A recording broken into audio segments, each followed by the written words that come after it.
Hey guys, Aaron Cybertron Zhang here, and today I'm back with another episode of Road to Rank where I climb the online VGC 15 ladder.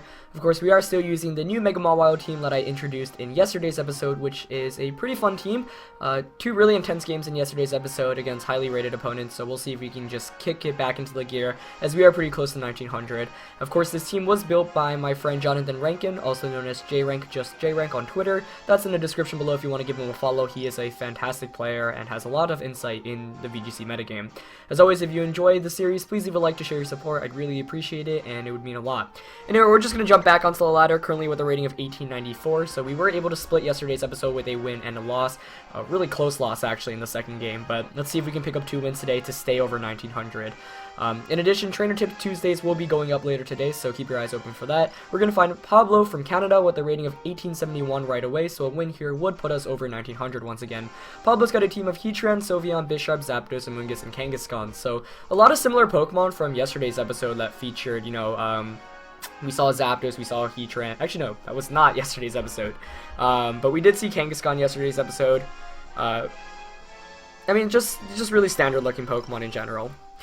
I actually remember, the reason why I was remembering seeing Heatran and Zapdos was because the very first episode I actually recorded with this team, that was originally intended to upload. My opponent actually just forfeited after 2 turns, and I said to myself, that's not going to make a very good episode, so I ended up winning that one, but I just ended up scrapping it. But let's see.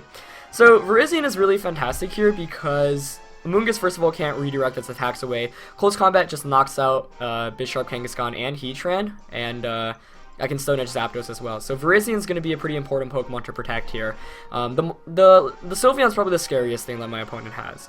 Mainly because Mawile is a decent Pokemon here, but doesn't want to intimidate the Bisharp, nor does it really want to walk into Heatran's Heat Waves. So it's going to be tough for sure. Let's see. I kind of want to lead with Talonflame here to try to set up Tailwind, because if I can set up Tailwind, then Mawile can actually kind of sweep through my opponent's team. Though I don't know, I really think my opponent might lead Bisharp here, given that I've got double Intimidate. So I think I'm going to go with Virizion, and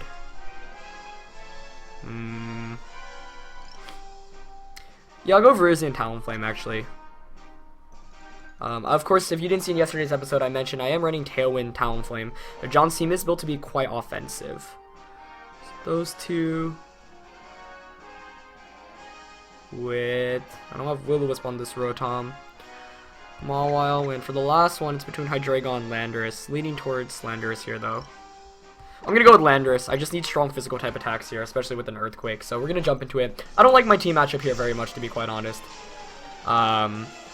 It's just tricky here because I think Fairy types give John's team some trouble because, Hyper Voice just do a lot of damage to everything. That's why I ended up not bringing Hydreigon here because I don't want to walk into Hyper Voice. And so I'm going to have to try to rely on using this Mawile. We are going to see the Heatran Zapdos lead from my opponent here, which is actually not a bad matchup. Now it's a bit interesting because I really want to Overheat and Stone Edge the Zapdos because the Protect from Heatran is quite obvious. So, you know what? I'm just going to go for it, I think. Even if he knocks out my Virizion, I can still bring in my Landorus and Earthquake. I actually do have Will-O-Wisp on this Talonflame as well, so let's say my opponent has the Bisharp in the back. Even if I bring in a Bisharp, I can just burn it. So, I don't know. I actually feel pretty solid about this lead matchup. But we'll see. Virizion just puts on a lot of offensive pressure. Of course, I am relying on hitting my both slightly inaccurate moves as well, so it's a scary turn for sure, but I'm just going to try to take advantage of it. Of course, I actually could have just close combated Heatran and Tailwind with Talonflame as well, which would have been maybe a safer play, but Zapdos is a Pokemon that sometimes carries Thunder Wave, though in retrospect, I think that might have been a smarter play. But I don't know, we'll see. If Heatran goes for the Protect, which I'm honestly expecting, then I would leave this turn really, really good. No Protect, though, so that's a great play by my opponent, as Overheat here is going to do enough damage. Should put it in Stone Edge KO range. Let's see. Stone Edge does connect with Zapdos. That's great. So boosted by Life Orb. Let's see. Yep, does pick up the one-hit KO, or with a crit there, but I think it would have knocked it out. But we're probably going to see a Heat Wave kind of come out of this Heat Trend, which is obviously not good, though maybe it went for a sub. But nope, it goes for the Heat Wave, so great play by my opponent there, not protecting the Heat Trend, even though the close combat was relatively obvious. Surprisingly, though, not a very offensive Heat Trend. Virizion survives that with 42 HP, as Talonflame also hangs on with 96 HP. That's really good news for me. I was fully expecting to lose my Virizion there, but maybe a timid Heat Trend there. You know, I've been running Modest for about forever, but I was honestly expecting it to pick up the knockout there, but obviously I am not going to complain, as Virizion hangs around for a turn longer, and Virizion's a great threat against this Heatran. So I go up 4-3, got rid of Zapdos, which is nice, because Zapdos is also a Pokemon that often carries HP Ice, and you know, I got rid of the Pokemon that my Landers didn't want to deal with. So we do see a Moongus coming here, which is actually kind of interesting because it's not a very good Pokemon to have out against my Pokemon right now. I'm just going to go for the close combat onto Heatran and the Brave Bird. I can't get Sport since I have Safety Goggles on Talonflame. John opted to use Safety Goggles on Talonflame since Life Orb was taken up on the Virizion, and Choice Band wasn't exactly the best of ideas, given that it was meant to set up Tailwind. Moongus goes for the Protect here, that's fine. I'm going to get this Life Orb stab boosted close combat from Virizion, but it is Chople Berry Heatran, which makes a bit more sense now. So that's not going to knock it out, unfortunately, but you know what? I'm not going to complain. I get a free switch until a Landorus in the back next turn. I can just, you know, Earthquake. So, you know, the Chople Berry makes sense here, given that it's not an offensive item. We didn't see, you know, like, Life Orb, which has been an item I've seen on Heatran recently.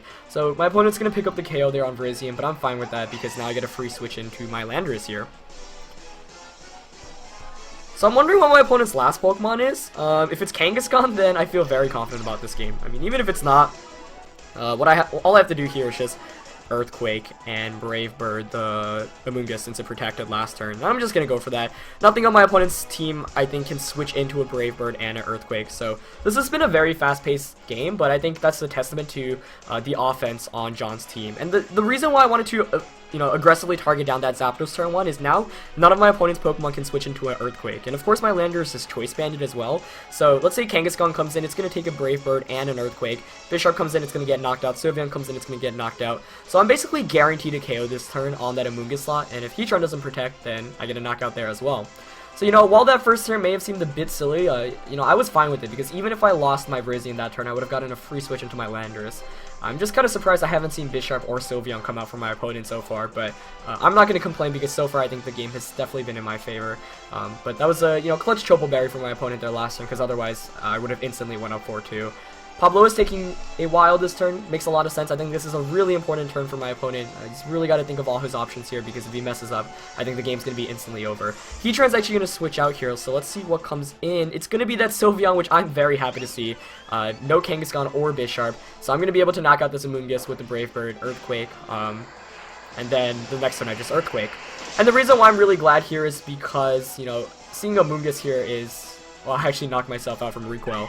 But seeing Sylveon come out here is great, because if my opponent, say, had Kangaskhan, as we actually see the Citrus Berry from Amoonguss, wow.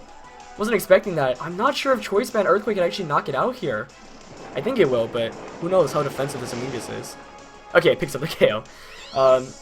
You know, I've been using bulky Choice Band Landers for a while, but I opted for a more offensive one after Road to Ranked a couple of days ago, where I ran into some issues with using Careful Landorus. I wasn't sure whether my opponent's Charizard would be invested to take a Rock Slide. So after that game, I said, forget it. I'm just going to go with max offense Landorus. I think John actually had a lot of bulk on his Landorus. He had like 28 attack EVs or something like that, but I'm just going for a max attack here. Of course, it makes dealing with Bisharp a bit more annoying, but I feel like I can play around it. There is nothing my opponent can do right now against a Heatran and Sylveon, though we are in an interesting position where it's Landorus locked into Earthquake and Mawile. I think this actually happened at Regionals, where John was forced to Earthquake himself. When he played in the top 8 against Aaron Trailer at St. Louis Regionals. But yeah, I mean, not much to say. I think that first turn just helped out a lot. Knocking out the Pokemon that threatened Outlanders the most was huge. Interesting to see my opponent not bring Kangaskhan here, but I'm just going to protect with Mawile, as given that Mawile went before Sylveon. Oh, he actually went for the quick attack there. Let's see how much this does. 15 damage. I thought it would have done a bit more there, but no. Surprised by the low damage output there, so I'm going to be able to knock out Sylveon there. I actually could have knocked out my own Mawile to increase the damage output, though at that point Choice Band Earthquake from Landorus was knocking out both Pokemon. So it's going to be game here, as I'm just going to go for EQ, Mega Evolve, and Sucker Punch. So Lander's really able to clutch out this game here, and I think the reason why, you know, by eliminating that Zapdos immediately, it was GG. I mean, if my opponent had Kangaskhan in the back, it would have been a bit more dicey, especially since I chose to lock myself into Earthquake. Heatran goes for the double, is actually able to get it, but that's fine since I just outspeed it anyway and knock it out with Earthquake.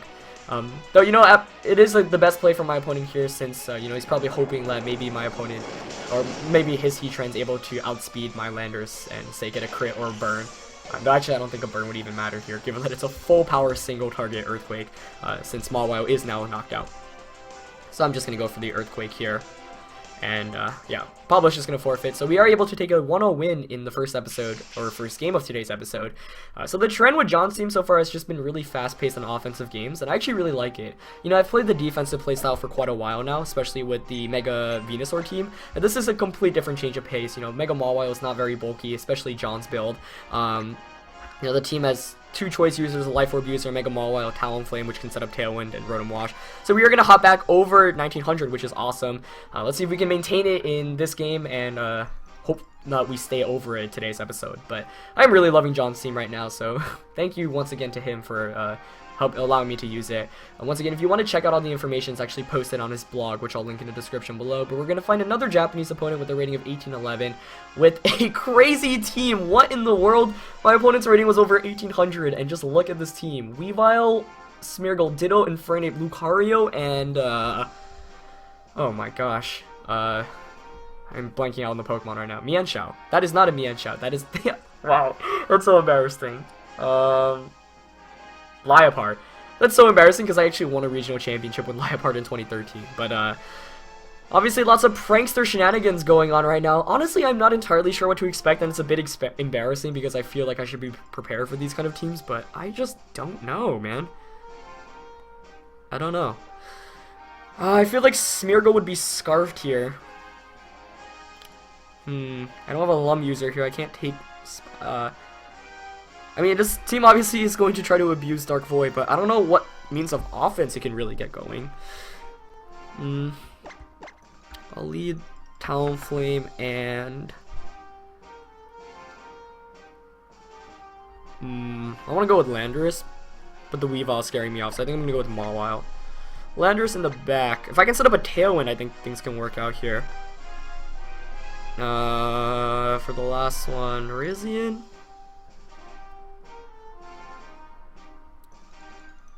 Sure. Rotom Wash might be better given that this is like a game where I'm expecting my opponent to spam Dark Void, and since it's a bulkier build, yeah, I'll lock in. I really hope we can stay over 1900 in today's episode. It's been pretty cool, actually. You know, we finally reached over 1900 again. It's been back and forth, especially with the Mega Lopunny team, which split like a win and a loss like every day, basically. But I was able to get some practice in with this team, and I don't know, I think it's a really cool team. So I'm going to go with Talonflame the Mawile. I do have the Tailwind ability right away, as my opponent is going to go with Liepard and or normal Lucario. So I get an Intimidate off. I have no idea, honestly, what to expect right now. Let's see.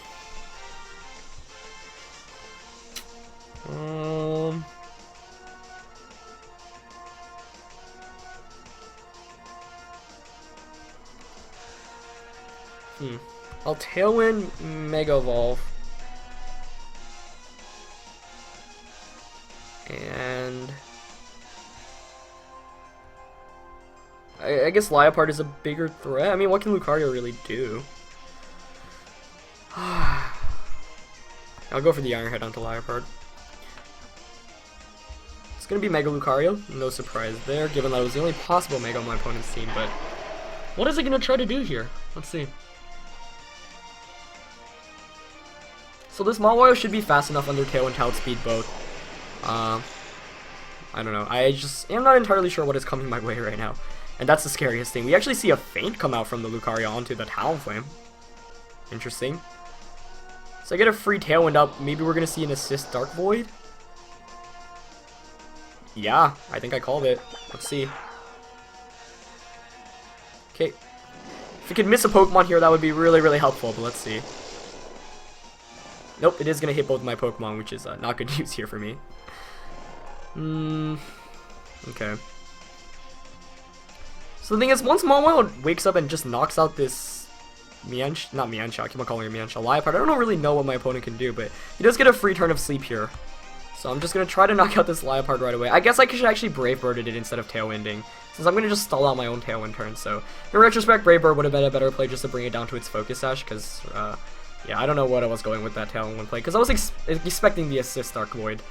So you'd have to assume my opponent's last were like Ditto, as, oh, we're actually going to see Focus Punch come out here. Oh boy, that's going to target down Mawile.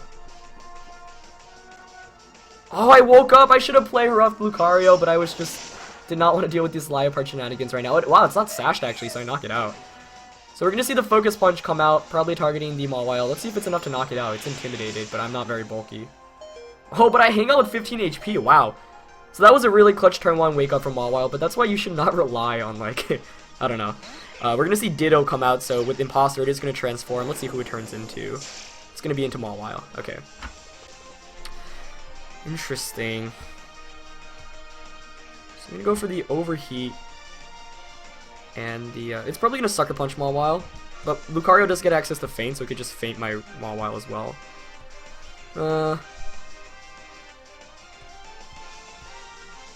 Yeah, I mean, I just locked out Liepard, and so Landorus can just come in and finish the deal, honestly. But I'm just going to Brave Overheat here. And I'm going to double into Lucario. As he actually goes for a Follow Me. Huh, interesting. I don't really know what my opponent's going for right now.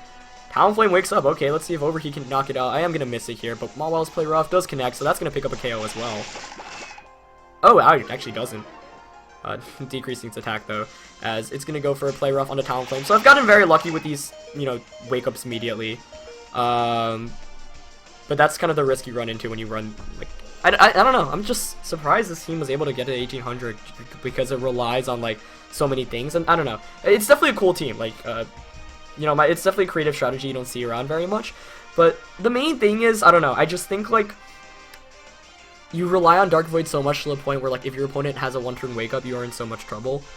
But let's see what I can do here. I think I'm just going to Brave Bird, Lucario, and Ironhead, the Ditto / Mawile.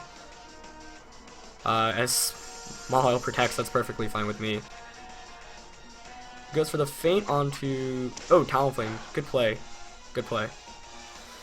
But this is fine, because I get a free switch into Lander, so all I have to do this next turn is switch out into Rotom Wash. But I mean, no doubt in my mind, I got very lucky this game. Like, to wake up turn 1 with both Pokemon after Dark Void's very fortunate.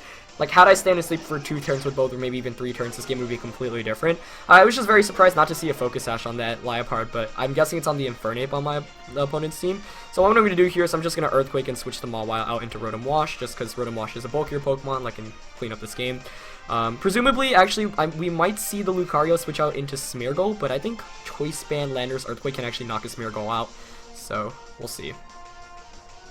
But, yeah, I mean, quite the gimmicky team here. Of course, Assist is able to choose Dark Void every time because my opponent's back 2 Pokemon were Ditto and Smeargle, but, I mean, the Ditto is cool, right? Because by having Ditto, it ensures that you get the Dark Void out, but then at the same time, you get another means of offense if you transform into the right Pokemon. So he's going to go for the Follow Me with Lucario, but it's a bit late here because I'm just going to get a Choice Band Earthquake off. He's going to Sucker Punch, that's going to fail. I don't really know what my opponent was going for there because, like, there's nothing you can do to really stop the Earthquake, but I'm not going to complain here. So, yeah, I was going to be able to knock out both Pokemon, and that's basically going to be game since now my opponent has no means of offense whatsoever. I guess Weavile could come in here, but there's nothing that can deal with both Rotom Wash and Landorus. But once again, I have to stress I got pretty lucky waking up with both my Pokemon on the first turn. Could have been completely different had I taken like 3 turn sleeps with both. But when you consider the mathematical probability of hitting both Pokemon with Dark Void and for them sleeping for multiple turns, it's relatively slim. Smeargle's going to come in here, but Smeargle not a Pokemon that can do very much offensively. So I'm actually going to Thunder Wave it. I mean, there's nothing you can do here. It's going to transform into Rotom, actually. Yeah, that's if there's anything like can get you back into this game. I should have went for the Thunderbolt, I guess. Oh, this is gonna be interesting. So I'm gonna switch out obviously here, and I'm gonna confuse her. I should have Thunderbolted it. The transform play was obvious. Nice way for my opponent to find the 1-win condition, but I would be very surprised if I lost this one, given I have the exact same Rotom Wash as my opponent, and a Landorus T, and a Mawile. But I don't know, as you may have seen, John's Rotom Wash is a bit different from the conventional Rotom Wash, given that it has Thunder Wave and Confuse Ray. Of course, my opponent not being able to Thunder Wave my own Rotom here is pretty good. And the main thing is, Rotom can only target one Pokemon at a time, so the other one can just take advantage and get an attack off. So he's going to go for the Thunderbolt onto Rotom, not even going for a Confuse Ray.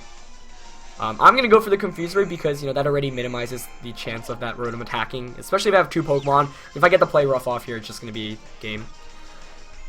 But, lots of transforming shenanigans on my opponent's team. Pretty cool team for sure. And one that like I stressed, could have gone completely different if, well, first of all, let's see. It is going to get the T-Bolt off. That is going to knock out my Mawile. That's fine. I actually should have protected there, I guess, but I was just playing for the chance if he targeted my Rotom Wash. But at this point, all I have to do is just Thunderbolt it. And with the Landorus out as well, I can just Rock Slide away, since it's Choice Band and it's single target. But like I was saying, yeah, I mean, the main thing with this team is, like, it's... Yeah, I wasn't sure whether it was going to be the Assist Dark Void strategy, though it was the one that made the most sense. Though it's funny because if I just Brave Birded on the first one, I guess things would have been over a bit quicker, given that the Liepard didn't have Focus Sash. But let's see. Rotom Wash here. Does get another Thunderbolt off, but that's not really doing very much. Let's see. I mean, there's not much my opponent can do at this point. But it's interesting to note that it actually outsped my Landorus, and that is because I believe it's Choice Scarfed Smeargle, which transformed. So I think you actually lock yourself into a move there, so I guess there's not much Rotom Wash could have done there, and actually that makes sense as to why I did not Confuse Ray. So we are able to pick up yet another win in today's episode, so man, John's team has been working fantastically. So 3-1 with this team currently, and the one loss was from a pretty bad misplay from me in yesterday's episode, as we should hang around in like the 1915s to 20s right now, which is fantastic. It would be actually really cool to make a final late push. I've said Punisher there almost. Push for the 2000s as the ladder does reset, I think, in a week or so. But that was awesome. I really enjoyed this one. 2 quicker games for you, but 2 awesome games as well. And I, once again, pretty fortunate in that second game where I was able to hang on there. But yeah, anyway, that's it for this episode, guys. As always, leave a like if you enjoyed it. Check out Trainer Tip Tuesdays, which will be up later today. And yeah, I hope you guys enjoyed this one. I am back to uploading at regularly time. Regularly time. I just combined 2 thoughts there. But yeah, you know, the past few days I was a bit busy, so my videos were uploaded a bit later than I would have liked them to, but we are back on track now, so hope you guys enjoyed the earlier uploads. Pretty fast games for the last few days, but I guess that's the risk versus reward of using such an offensive team. But yeah, that's it for this one, guys. Hope you guys enjoyed it, and I shall see you later today with Trainer Tip Tuesdays. Alright, peace.